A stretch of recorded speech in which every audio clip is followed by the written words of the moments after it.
What's up, guys?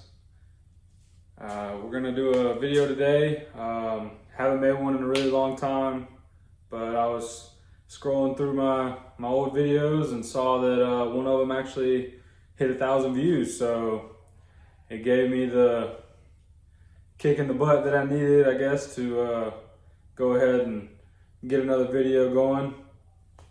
Today's video is gonna be about Daytona Twin Tec ignition system. I saw some videos out there whenever I was getting ready to put mine in, and they didn't really go too in depth.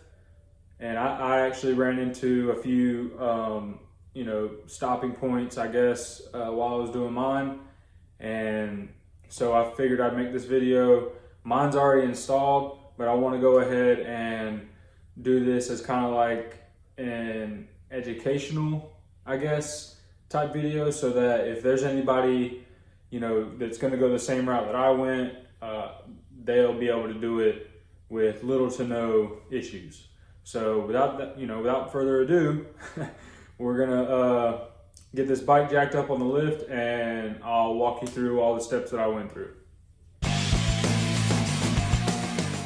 All right, guys. So before I start taking anything apart, I just wanted to show you one of the reasons why you would actually want to change your ignition system, other than just wanting to do an upgrade. So the reason why I had to do this upgraded ignition system was because my ignition system actually, it didn't actually fail. I was actually still able to start the bike, as you can see in all the past videos, but the bike wasn't in time. And so with that being said, it didn't run correctly. And it didn't have the power that this Evo really is able to, produce. So I'm just gonna show you real quick. This is my factory ignition module. You can see that this whatever this is here, it actually, the bike, I guess, got too hot at one point, and it just decided that it was gonna melt this piece down. And as you can see here, you see this this brown milky looking substance. It actually gives you a telltale sign without having to open up the cone. If you look down in the bottom of this here, you can actually see right in the bottom where the wires come out. There's a trail right here of that brown milky substance right there where my finger is. That lets you know that ignition module is no good. You can probably still have the bike function, but just like in my case, it wasn't running properly. And so I went with Daytona Twin Tec ignition system right there. And I actually ordered this through J&P Cycles. So shout out to them, shout out to Daytona Twin Tec for the ignition system. Bike runs great now. Couldn't ask for I guess a better system. This has a lot of adjustments that you can make to it. Makes the bike, you can change the RPM rev limiter. You can change the timing, for if you have a built motor, things like that. This bike is actually pretty stock, other than the intake exhaust, but that doesn't really make it, something where you would be able to start adjusting timing into the race settings. So I'm gonna go ahead and open this up. That way you can get a look at the ignition system that I installed, and we'll talk about how I ran my wiring and things like that.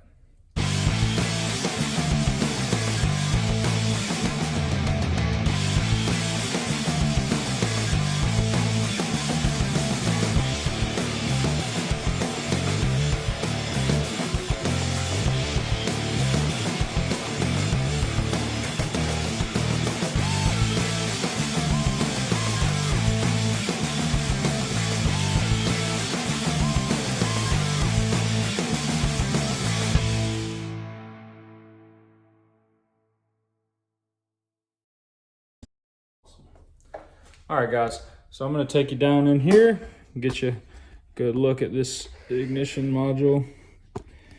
So this is the Twin Tec ignition module. Now mine's already set to time, so I won't be playing with the adjustments or anything today. But once you get the old one taken out, you'll have to chase the wires through, and then you'll end up cutting them on the other side, which we'll walk over there in just a second and I'll show you all of that. But I just wanted to, give you a look at how it goes in, how it sits. What you'll do once you have the cover off, you'll loosen these two set screws right there and right there. And you'll actually take those all the way out and you'll be able to pull the old ignition module out from the cone. And what I did to make it easier on myself, I actually took the original wiring, and once I had the ignition module pulled out a little ways, I just snipped it right there and I pulled my wires through the bottom of the cone. That made it easier so that whenever I walked over to the other side, I could just pull my wires up through, and it made it a lot easier to, to handle everything once it was being taken apart. So I'm actually going to go ahead and put this back together, and then we'll walk over to the other side and we'll talk about the wiring and how the wiring diagram is shown when it comes with the pack, and I'll discuss how the wiring diagram it actually pertains to the bike itself. All right, guys, so whenever you're doing this, what you want to do is, I should have said this before I got started, what you want to do is go ahead and disconnect your battery. What I did whenever I disconnected my battery, I just went ahead and pulled the battery out and threw it on the charger. Might as well while it's sitting there. So I'm not going to touch the battery today. I'm not really taking anything apart electrically. I'm just going to be more or less talking about the wiring and how I set it up. So I'm going to go ahead and pull this cover off right here so that we can expose the ignition coil that came with the Twin Tec system, and go over the wiring that you have to do whenever you're installing the system.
All right, guys, so whenever you pull the wiring harness from the old ignition module through, it's actually going to be run up behind this, and it's going to be plugged into a connector, which once you run this new ignition system, you will no longer need. So you can go ahead and just pull that up through back behind the primaries where it comes up, and then it'll actually run up through here. And what you'll do is you'll go ahead and cut the side that's connected to the old ignition module, and you'll go ahead and install your new ignition module, and then chase your wires up under the frame, and then make sure that you fasten all the wiring up under there so it's not dangling, it can't get caught on anything. And then what I did was I just ran it right back through and hooked it into this little sleeve that's this little metallic tab that holds the wire in place, and I just fed it right back through there and then up and into right behind this this little metal plate here. I'll go ahead and right here I'll throw in a picture of the diagram for the video so that you guys can see what I'm talking about in these next few steps, and I'll go ahead and throw that in.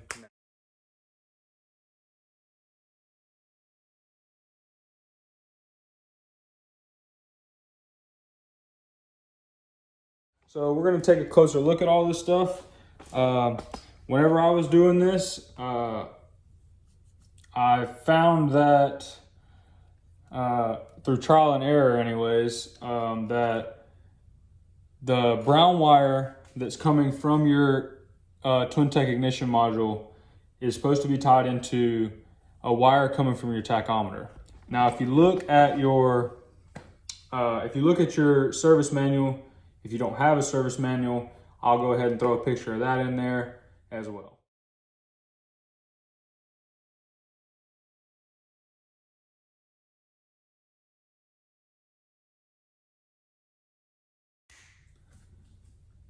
All right, so now that you've seen the wiring diagram for this bike, keep in mind this is a 1998 Dyna Lowrider Evo motor. This is more or less only pertained to this bike, this motor application. It's going to be a little bit different for you guys that are running twin cams and such, but more or less going to be the same setup depending on what you're going with. With that being said, we'll keep moving forward, and I'll go ahead and discuss this wiring. So the brown wire from the ignition coil actually is supposed to tie into a pink wire from the tachometer. Now, on my bike, it might be the same on yours. My bike actually had two pink wires coming from the wiring harness, and it was landed, and one pink wire was landed on the original ignition coil.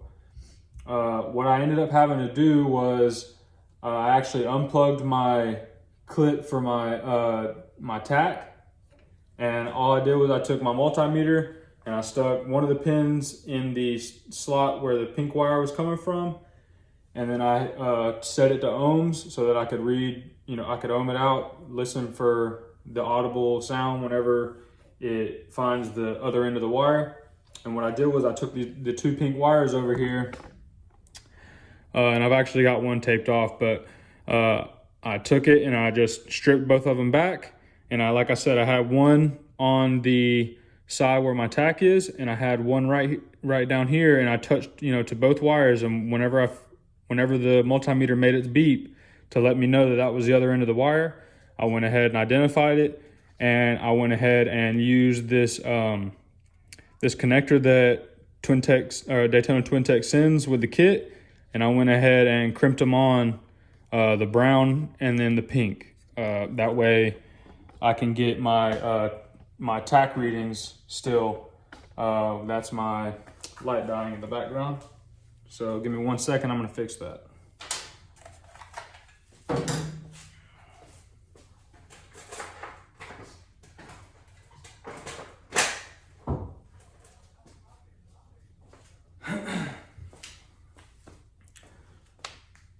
All right, so now that we've got our brown and pink wire figured out, that was my biggest headache on this whole system.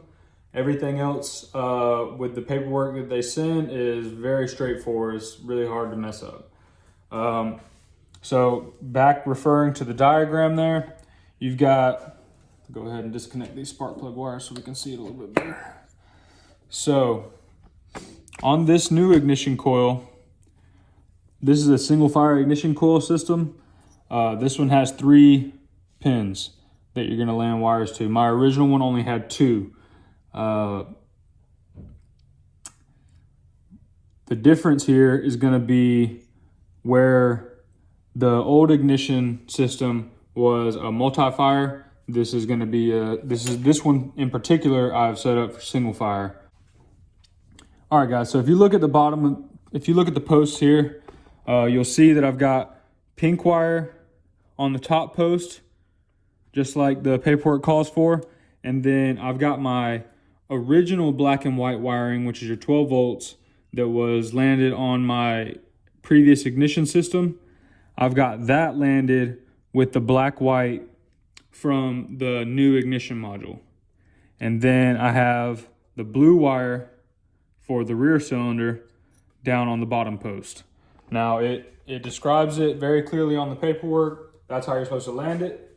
So that's exactly what I did. And that's pretty much how, or that's not pretty much, that's how it needs to go. You're gonna end up with a lot of extra slack on this wiring here that it comes with. That's fine. What I did was I kept a good bit of this slack and I just kind of rolled it up in there just in case. You never know, you might need some wiring in the future. Hopefully not, but it's better to be safe than sorry. Okay, so we'll actually walk across to the other side and I'll go over the setting the timing deal. Before we walk over there though, I'm gonna go ahead and show you this. This is gonna be your, right down here in the bottom, that is gonna be your inspection for your TDCC marks.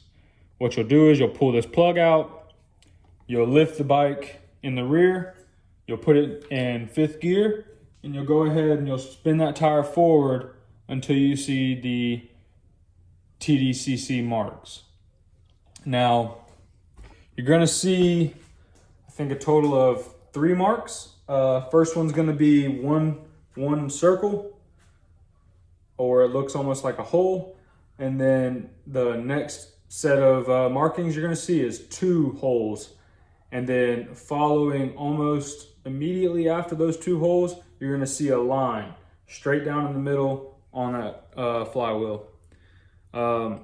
That's gonna let you know that you're in TDCC for whatever cylinder you're looking for. Now, on this system, you're gonna be looking for TDCC in the front cylinder. A good way to be able to check that is either have a flashlight handy and look down in your spark plug holes, or what you can do is you can put your thumb or your finger right over the hole of the spark plug, like so. You just put your finger over there and you'll feel the pressure build up. And then once you're in the TDCC position for this bike, you'll actually be able to remove your finger and you'll hear it and you'll feel the pressure release from that cylinder, letting you know that you're in TDCC. Now that mark is another good indicator, kind of helps you along, but I'm gonna go ahead and close this stuff up and then we'll walk over and we'll talk about the ignition timing.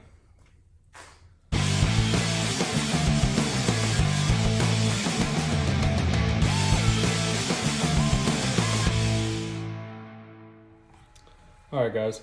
So now that we've got the wiring completed over there on the other side, we're gonna go ahead and get this thing ready to set the timing. You've got your front cylinder in TDCC, you've got your battery reinstalled, and you've got your ignition module installed.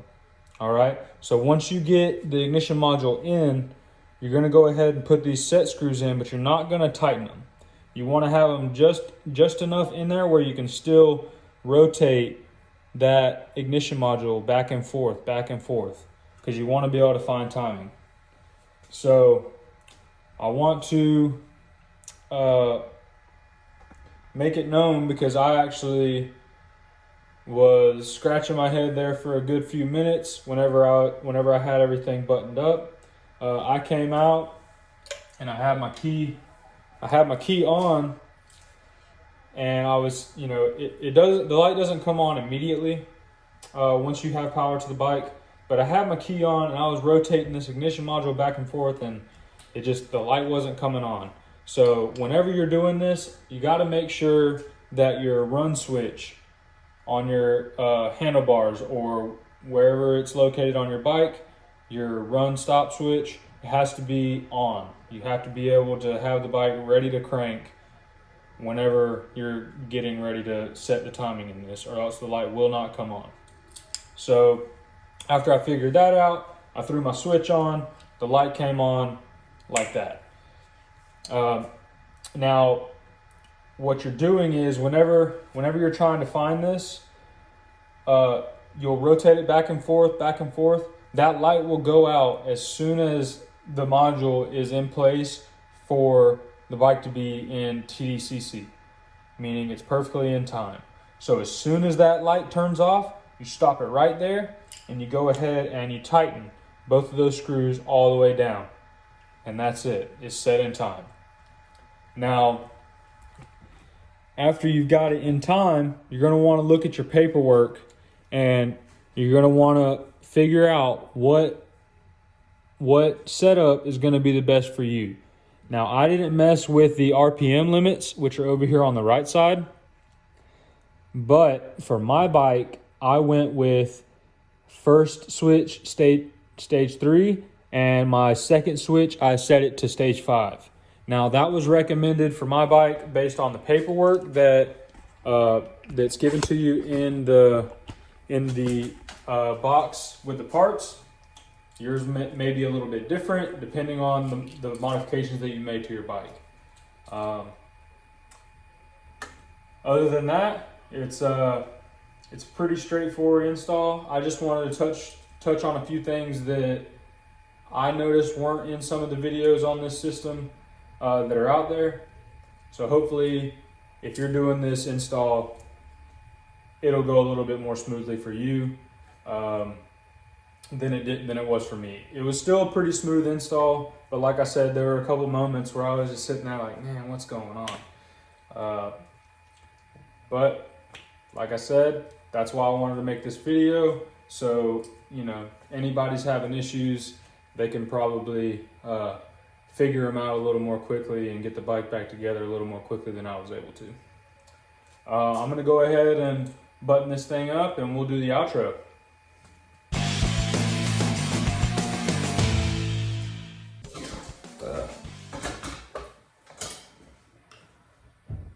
Okay guys, I hope that video was helpful. Please leave your thoughts, comments down in the section below. And I really appreciate all the support that you guys have given me in all these past videos. Really happy to see that one of the videos hit 1,000 views. That's really awesome. So, yeah, that's pretty much it. Like I said, the bike is back together. It's running great. Hopefully we'll be able to get some videos of this thing going down the road soon. I'm sure you guys like to see that, as it's been a really long time since I started this channel, and the bike has come a long way since the very beginning. So thank you guys that have been watching since the beginning. Thank you to all the guys that, you know, watched the videos since, and I'll do my best to keep making some content from now on. Thanks guys.